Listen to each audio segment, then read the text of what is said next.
Hey guys, Manuel here, otherwise known as Coach Moose. Thank you again for tuning in and for holding me accountable to these. You know, what started off on sort of a whim or a wild idea, clearly it's resonating with some people. And for those that are just tuning in, I want to let you know sort of what's the purpose of these daily videos. Well, it's hashtag 40 days to 40. As you can imagine, I'm approaching 40 years old. 4 decades on this planet, and it's now officially 37 days until that day. So every day I'm going to share a video with some sort of truth or personal experience that I've been through that has left me with a lesson learned. And really, to frame this up for you, I've got 2 kids. They're 11 and 13, 2 girls, and they're closer to 20 than I am. And if I was to go back and talk to myself when I'm 20 and try to share some knowledge that I've learned over the last 2 decades, these are sort of those little pearls or those little gems that I'd love them to be able to reflect back on and take something away from. So that's sort of where this is all going. Today, this is my 4th video, and I want to talk about nutrition, because nutrition is something I've struggled with my entire life. All right, I know I'm someone in the fitness and the health space, over 20 years experience in there, but I've struggled lots with my weight, up and down, starting from the early days. And whoa, Spence, it's getting riled up. As you know, we have a little Yorkie, teddy bear Yorkie, and almost 6.5 pounds. It's getting all swole.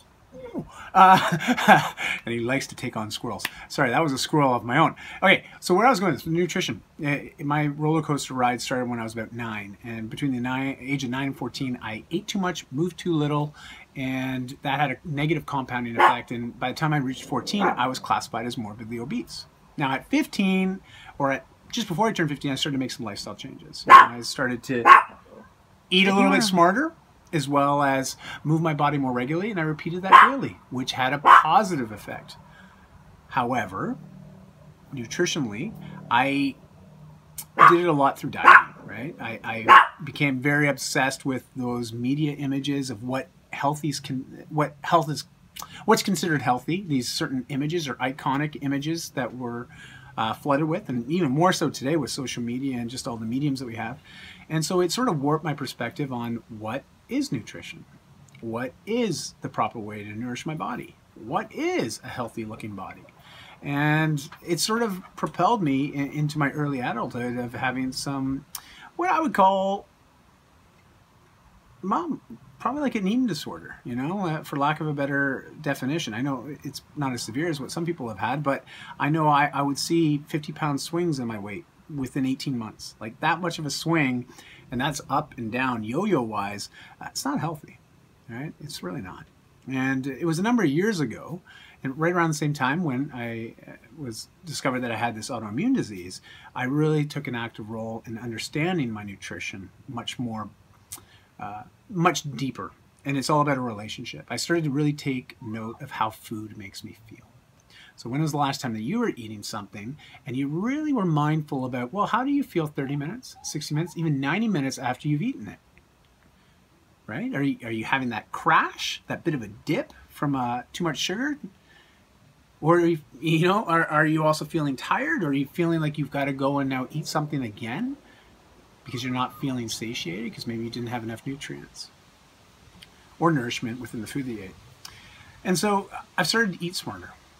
But I've taken away the labels on food. And this is the piece that I want to impart most, especially on my kids as they're entering teenager years. And it's a tough period of life. I remember how challenging it was for me. Is that having a good relationship with food is one thing, but also recognizing that we shouldn't apply labels to those things. Food isn't, by nature good or bad. Now, of course, when we talk about quality of food, there's a big array of differences. You know, a calorie is a calorie as far as energy is concerned, but the quality of calorie is quite different. When we start to apply moral labels like good and bad, good and evil, to foods, this is going to tend to well up in us. And when I say well up in us, you know, if I say this is, well, for me, ice cream, you know, if I was to go by what I used to believe, which is ice cream's bad for me, it's not healthy, well, maybe I shouldn't eat it, but then I'd eat it anyways. You know why? Because I like ice cream.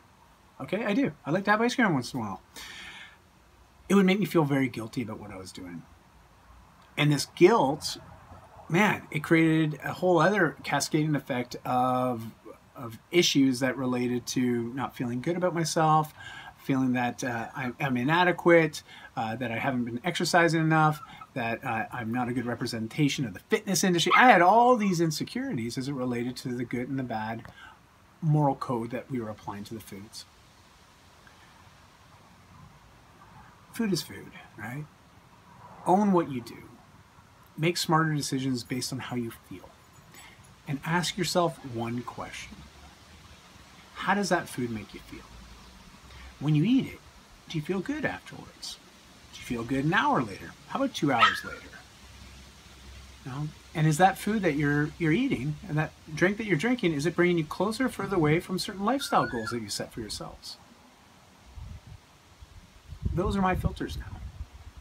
And if I wanted a piece of cheesecake, I'm going to eat a piece of cheesecake. And I'm going to own it. I'm going to be damn happy about it. Because this weekend's Thanksgiving. You know who's having pumpkin pie? This guy. But seriously, nutrition. Take the good and bad out of it. Go by feel. Have a good relationship with the foods that you eat. And just ask yourself, if what I'm about to eat, is it worth it? Is it going to bring me closer or take me further away from the goals that I've set for myself? And that's it. So that's day 37, guys. Tune in tomorrow for day 36.